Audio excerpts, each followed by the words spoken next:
The next comedian asked me to read something. We're on a tour right now. It's called the I Love Lucy Comedy Tour. Hold on 1 second. This next comedian is the absolute definition of awesome. His meteoric rise in Chicago comedy scene has left the rest of us in complete awe. He is the lieutenant of laughter on the front line of funny, bringing you the entertainment you deserve. Ladies and gentlemen, this man needs no introduction, Darwin Doobers!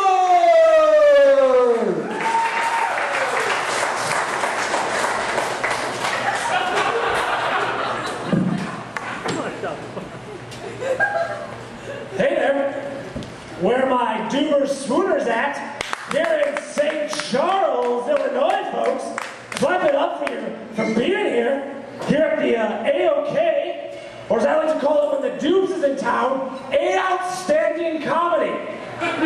Here we are, folks, tonight. I just want to say off the top of the bat, starting my show, as it were, I think, folks, I had a thought, I think it is so groovy now that people are finally getting together. Am I right? Clap it up for getting together. Oh boy, oh boy. So I just got back from San Francisco, old San Fran, USA. Anyone been there? You know this place is San Francisco? Rock on. No big deal. Supposed to be back earlier, took a little road trip, but as it turns out, my buddy forgot his heart there. Can you believe it? He left his heart in San Francisco. What a fucking tool, my friend. It's a vital organ is what I'm trying to say, folks. Here's the thing. I was talking to a guy the other day. You ever done this thing, this talk to a fella? You talk to fellas? Yeah, I was talking to this guy. And he told me, Darwin, he said, get off your high horse. Have you heard this expression, this phrase, this get off your high horse, folks? Anyone familiar with it? I'm going to scrap the joke if nobody's familiar with it. Doesn't make sense. Good. Continuing the joke, the anecdote as it were, told me to get off my high horse. I was naturally offended until I found out that the guy was right. That horse was stoned out of its mind.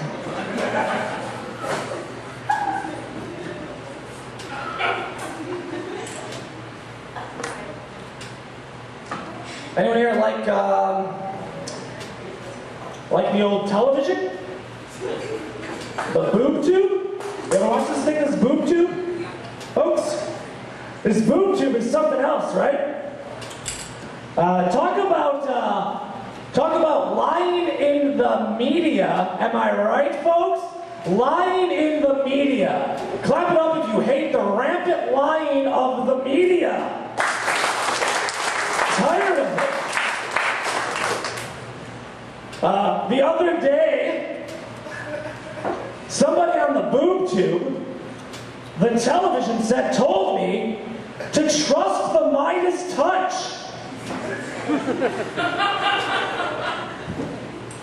Never again will I do this, and I'll tell you why, folks. Tell you a little story of Doobs on the road.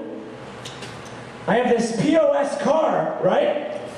And I'm told to trust the Midas Touch. Not even the joke, but thanks for your support. So I take my POS car, that's piece of shit, for those not in the know, those who are not hip to the square. And I get a call 3 days later, and the guy tells me, he says, Darwin, your car is as good as new. And I was outraged. So I don't know if anyone here is familiar with Greek mythology, but in trusting the Midas Touch, I expected my piece of shit car to be turned into solid gold.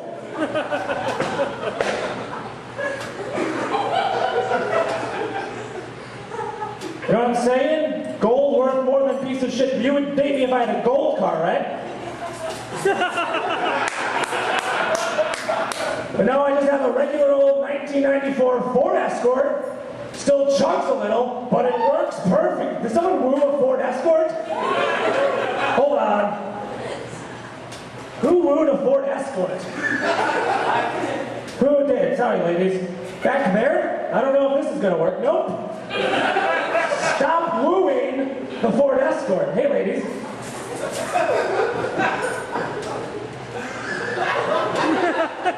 You guys seen anybody? Do you swoon for the Doobs yet? Are you swooning for the Doobs? Not swooning? Is anyone swooning for the... I heard somebody say there was a hipster chick back here. Hipsters, right? Someone clapped it up for the hipsters, right? Hipster? Do you swoon for the Doobs? Hipster? Most do, no big deal. Not gonna make a fuss. How you guys doing over this table? Men can swoon for the Doobs in a totally non-sexual way. It's okay.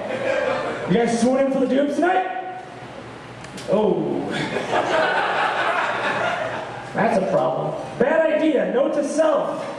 No crowd work in St. Charles. It's my time, Michael Moore. You are at locked phone. Oh, that's good. Another 15 minutes for the dude. Tell you a little joke. 6. Thank you. A little joke here for you, folks. A little joke. A witty riff, if you will. Anyone here a fan of bicycles? All right, note to self. Ask them about bicycles, not if they swoon for me. All right, bicycles. Big fan, avid fan of the bicycling, as it were. Doobers went to a bike-a-thon the other day. And it was great. I was at the finish line and I saw all the bicyclers cycling their way towards me, and I shouted with great enthusiasm, "Hey, look! Here come all the cyclists!" And everybody cheered. "Here come all the cyclists," said that man. Cheer for the whoops! Cheer for the cyclists. Again, whoops. Stay away from that. Everyone cheered when I said, "Here comes the cyclists." So you can imagine my shock and confusion, folks, my Doobers swooners here in St. Charles, when I went to the Boston Marathon last year, and as all the runners running their race came towards me, I shouted, "Look at all the racists!" Just look at them, rampant racists over here. And everyone booed. I didn't understand it, because by all vocabulary methods, a cycler is a cyclist, a racer is a racist. So most of races I've gone to, that hasn't gone over well, but one time I shouted, I saw a bunch of guys running down the road, and I said, "Oh, look at all the racists!" And everyone cheered. It turns out that I had missed the black guy they were chasing earlier.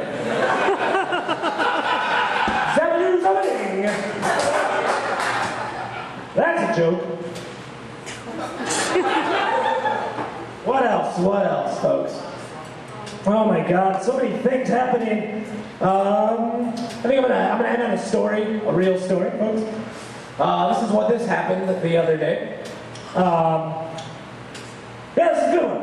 I approached on the street the other day a man in tattered rags carrying a sign that said, "Will work for food."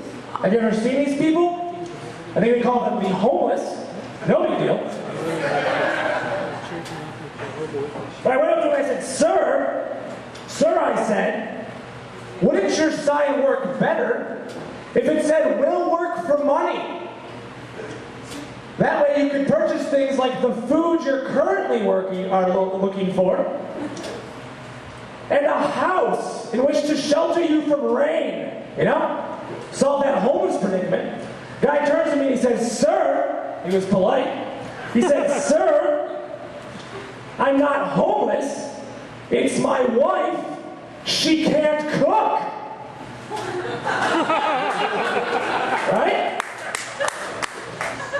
All right, then I said, "Well, sir, I said, sir, I'm offended that if you're not homeless, then why would you go to such great lengths, sir?"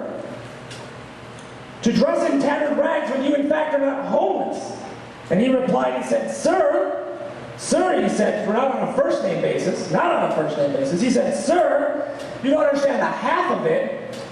It's my wife. She can't sew either. Now I'm kind of starting to wonder why he even married her to begin with. Not doing any of the household chores. Am I right, men?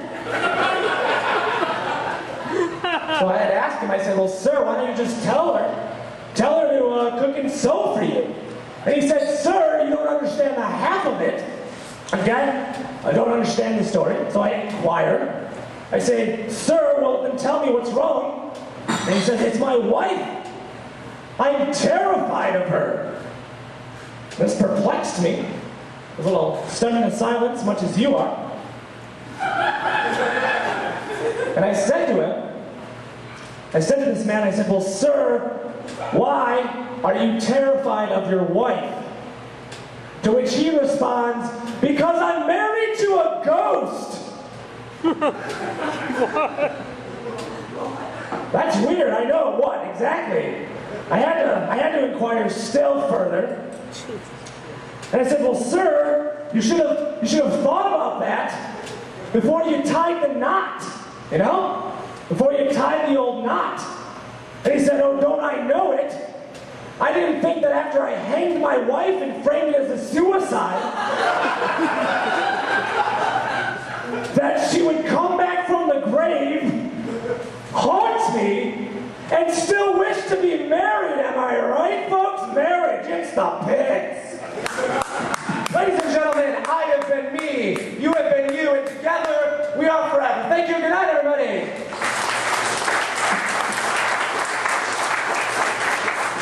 Darwin Doobers!